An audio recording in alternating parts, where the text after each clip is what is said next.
Unspoken struggle of mental health in men, gay, straight, otherwise, is the higher suicide rate among men than women, and the more effective suicide rate versus women. Now, I'm not downing women, please. I'm going to say in the transcript of this conversation, I am not downing women, but women's suicide attempts are generally more of an attempt to get help than a process to end their life. That's number one. Number two, men choose different methodologies for suicide than women. Women tend to do things that can be fixed by an intervention. You can pump a stomach, you can bandage a cut, you can do all those things. You cannot bandage a head wound. So men choose more violent ways, either by ending it themselves or by putting themselves in situations that will end their life. Accidentally or interventionally, which is why you have mass shooters. That's an epidemic in this country. Sometimes it's suicide by others. So they're going to go in and they're angry and they're mad and they're going to go in and harm some people, but they do that with the intent of aggravating a situation so that somebody will come in and end their life for them. It happens. And like I said, they choose more violent and more effective measures than women tend to in ending their life. There's also a stigma around seeking intervention in mental health in men. Men are supposed to suck it up. Men are supposed to be tough. We're not supposed to have feelings. I mean, I'm a man, cisgendered, and Gen X. Feelings? That's fun. Don't have them. Or I'm not supposed to have them. Or if I do have them, I'm supposed to keep them to myself. Not talk about them. If I'm having problems, if I'm thinking things that are not quite right, that are counterproductive to my life, I'm not supposed to talk about them. I'm supposed to keep them to myself. And that, unfortunately, due to the depressingly masculine world we live in, religion teaches that in most of the Abrahamic religions, that men are not, they're supposed to be the strong, the warriors and all of that stuff. It's Judaism, Christianity, Islam. They all elevate men's masculinity based on societal expectations. Politically, I won't go too far down this road, but that annoys me too. The high prevalence of the angry white man and the higher prevalence of the angry man and the expression of being angry because they're vulnerable or they feel vulnerable has directly increased proportionate to our administration the first time around and this one. So the alpha male is now instead of being the provider and all of this other stuff, the alpha male, or what appears to be the alpha male, is the ideal in masculinity. And for the people who are not gay, it is also that way in the gay world. Yes? It's the personification of the manly man. So, and the guys who want to project masculinity turn into these weirdly toxic alpha males that mirror their straight counterparts or even sometimes go beyond them in order to present that. And that does it at the cost of their mental health. And we see it every day in the LGBT rainbow community that men are dispatching themselves because they cannot exist and they cannot keep up with that masculine stereotype and that ideal. So they do all sorts of weird things to themselves. They dysmorphia themselves into these weird hulking genitalia. They do, like the swelling thing that people are doing in ablatives and things like that. All of that is a way to seek masculinity when you don't feel you have it. And that is a toxic burden that I want none of. None of it. Call me femme, call me whatever you want. I am super okay with that. Don't care. Rather be alive. Here to live. Yep. Want to stay. So let's talk a moment about key statistics. We kind of did.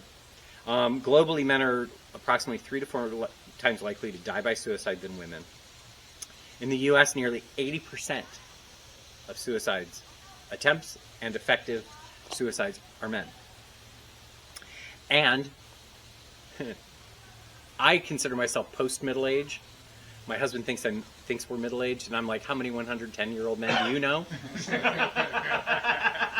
Not too middle of that. Right. We're 55. Right. You double that, that would be we're in the middle age, 110. I don't think so. So we're posted. But men my age and your age are the target places where suicides happen. It's not usually young people. If they do, it's an attempt at help. If a man at our age is really attempting that, they're going to usually be effective at killing themselves. We've got the tools. I'm sorry? We've got the tools. We've got the tools. And this is the part where it says men often choose more lethal methods, firearms, leading to higher fatality rates. So like I said, you can't really bandage a gunshot to the head. No. Not effectively. No. And then undiagnosed or untreated depression is common because the symptoms may present themselves as anger, frustration, irritability. So rather than, or even risk taking, that's the other one. Like the daredevils and the people that you do these crazy stunts and things like that. Oftentimes that is a depression, attention seeking, thrill seeking, so that you get a serotonin and adrenaline boost, which then counteracts the depressive feelings, but that's a temporary high, just like shooting heroin. And subsequently, because that is so much more dangerous, you're likely more to die from it. And that presents itself rather than actually feeling sad and expressing and showing that you feel sad.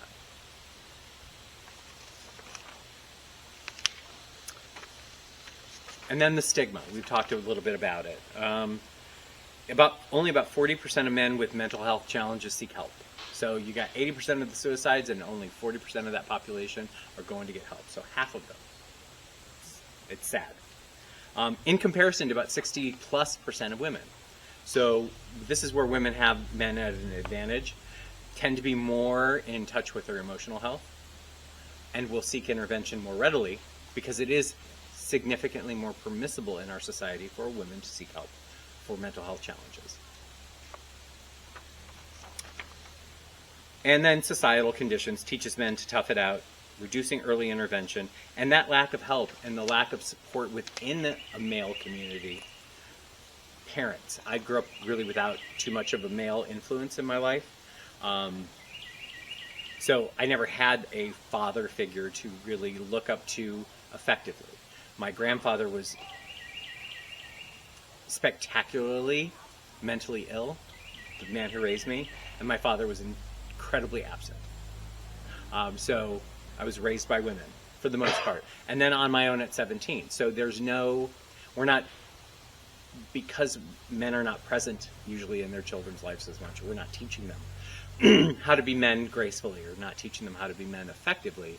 We're kind of just telling them to tough it out because we don't want to deal with our own BS. So we certainly don't want to deal with our children's BS. Because otherwise you might have to face up to something on your own. I am related to one of those. My brother, I love him, but yeah. We've talked about toxic masculinity at length. This is also a key driver in it. We know you're a man. We get it. We all get it. If you express yourself in a gender expression way as a man, we get it. You don't need to prove it to me. No amount of testosterone posturing, no amount of risk-taking, no matter how much facial hair you grow or how hirsute you are, or any of that other stuff is going to do a darn thing for me. I'm going to be like, oh, get her. Or, ma'am or sir, you're trying too hard. And so I don't fall for it, but if you are in the straight world, a lot of times women will seek out those men because it's safety. They feel protected and provided for by a man who is in that position. Whether that's true or not, or whether that spectacularly falls apart once you get to know the person and you realize that it was all artifice. But that's what is sought after because that's a provider, that's a protector. That's in our core Cro-Magnon, Neanderthal genetics, is that type of seeking out of masculinity. It's time. In the modern world, we have access to so much technology, we have access to so much information, we have access to so many things, but our DNA hasn't caught up with that yet. Our society hasn't really caught up with that yet. So when I talk about men's health, and hopefully I'm not just screaming in the dark, about shifting that paradigm. You can still be masculine, and you can still be a provider, and you can still be strong, and in fact, the "and" part is what makes you stronger. It's certainly, for me, it's sexier. Certainly, just a lot sexier. If you've got your stuff together and you're not this crazy person, I'm going to be significantly more attracted to you. I'm a married man, but in that world, I would be much more attracted to a man who, once I got to know them, I take a minute, get to know you before we kind of like do the thing. If I surmise that you got your stuff together, I'm going to be much more attracted to you than somebody who's hyper posturing. It just doesn't do a whole lot for me. So mental health and physical health kind of go hand in hand. I talk about my grandmother and her very flawed way of dealing with mental health issues, which was get outside, get active, and be out in the fresh air and the sunshine. Physical activity does have a proportion of mental health because you are releasing endorphins, you're releasing serotonin, you're doing all of those things, you're balancing those things with physical exercise, but to do it with a purpose. Not just going to the gym and pumping iron because you want to look swole, which is weird. It's weird. And also, when we talk about those stress hormones, that cortisol, exercise reduces those stress hormones. So not only are you going to be improving your serotonin levels and mental health, but you're also going to be increasing your cardiovascular health at the same time, just by getting some physical activity. It doesn't have to be a lot, it has to be some.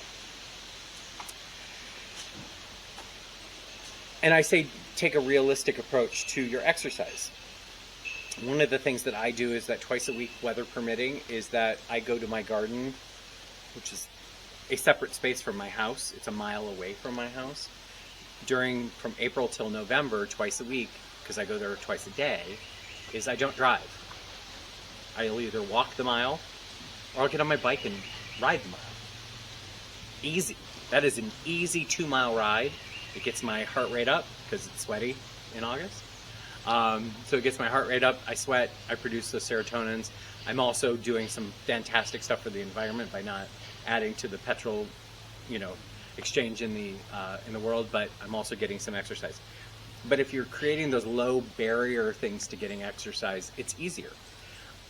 I would find going to the gym 3, 4, 5 times a week super daunting. We're busy people. I mean, we are busy people, so I am speaking for myself. But you all are busy too.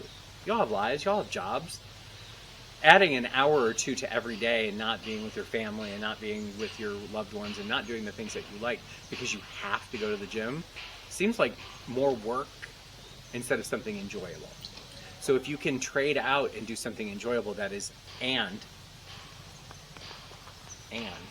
physical activity, that's easier. It's an easier, low barrier way to get where we want you to be. Focus on physical activities that feel productive rather than being about fitness. If your objective is to get a smaller waist, great. But if your objective is to feel better, be healthier, and everything else like that, and you get the bonus of getting a smaller waist, yay. If not, you're more cuddly. That's fine. Fine by me. So you get 2 wins in one habit with physical activity. It's exercise, you get the physical part, and you get the mental activity as well. Here's where we can help each other. And I'm not talking about, and I love it, we're here, and I love drum circles. They're fun. But if you're old enough to remember the 70s men's movement, where it was all about eschewing women and being a men's only retreat, and we're going to get in touch with our feelings and we're going to drum, and that's all we're going to do, and we're going to be sensitive to each other. Those days are maybe a little bit over, and maybe we overcorrected in that environment, but a brotherhood, a check-in with you. It could be going for a cup of coffee with a couple of guys. It doesn't have to be an intentional men's retreat, even though it can be, and that's valid, but it doesn't have to be. That's not your regular thing. That's a special thing. You're not going to go to one of those every week, otherwise you'd never get anything done. So a check-in, or brotherhood groups. So if you're in an informal setting, you're in an environment where you trust each other, and that comes over time with people in your peer group, and you do that check-in, it makes that barrier to seeking help or people knowing how you act normally, and then if that behavior changes. So it's easier for you to go and talk to somebody else, and it's easier for people to look in on you. So you are looking out for your friends, and you're like, Joe doesn't seem right. Do you notice that? Hey, maybe we give extra attention to Joe this week. That type of thing. That's how we can help as a community of men do things but not be weird about it. Because I understand, I've encountered some people here to this, and it's fine, that are of the other sexual orientation, they're straight, who feel very uncomfortable with gay people. Some, I'm not going to say who. But that is a person that wouldn't be in that trust environment. You know what I'm saying? They wouldn't fit well into that trust environment because you have to be able to talk about it. So you do want to find people who are your peers that have a shared experience or are sensitive to your experience. Join one or start one. If you don't have one in your area, be that person that's going to do it. You have friends, be that person. Start, it's easy. Even if it's a sports league. Now, I mean, I am not a Buckeye convert. And football, I take the Suzanne Sugarbaker from Designing Women approach to football. If I want to sit around and watch people in big shoulder pads and tight pants roll around on the grass, I will watch reruns of Dynasty. I'm okay with that. You know, that is, but if you like sports and you can bond around it without doing those weird chest bumps and just kind of enjoy each other's company, it's great. I love men's sheds. They're fun. They're really something. Men's sheds are like man caves, but they're not man caves. They're men's sheds because in the UK, everybody has sheds in their gardens and their back gardens and